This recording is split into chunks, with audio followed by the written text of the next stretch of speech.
మనం ఇంతకుముందు చెప్పుకున్నాం కదా, నాటో చీఫ్ అను ట్రంప్ ఇద్దరు అన్నారు సెకండరీ టారిఫ్స్ పడితే రష్యాతో కనుక ట్రేడ్ మనము ఆపకపోతే అని.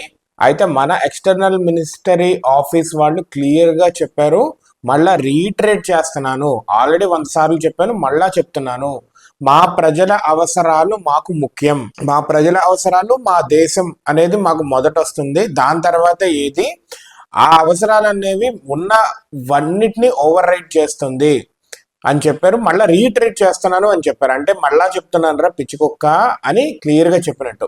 ఆల్రెడీ జైశంకర్ గారు ఎన్నో వేదికల పైన వేరే కంట్రీస్లో, అంతే యూరోప్లోనే, అమెరికాలోనే, ఫ్రాన్స్లోనే, ఇలా యూరోప్ నేషన్స్లోనే, యూకేలోనే చెప్పారు చాలాసార్లు.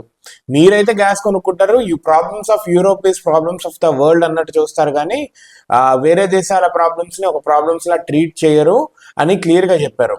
అదేవిధంగా మన వాళ్ళు మళ్ళీ చెప్పారు, అంటే మన ప్రజల అవసరాలు బేసికలీ రష్యా నుంచి తక్కువ వస్తుంటే మనకి చాలా డబ్బులు మిగులుతాయి, ఆ డబ్బులు డైరెక్ట్గా కొంచెం పెట్రోల్ రేట్లు తగ్గించడమైనా, లేదంటే వేరే మిలిటరీలో కావచ్చు, ఇన్ఫ్రాలో కావచ్చు, ఎక్కడో చోట దేశం బాగు కోసం ఉపయోగపడుతుంది కదా మనకి తక్కువ రేటుకి వస్తున్నప్పుడు.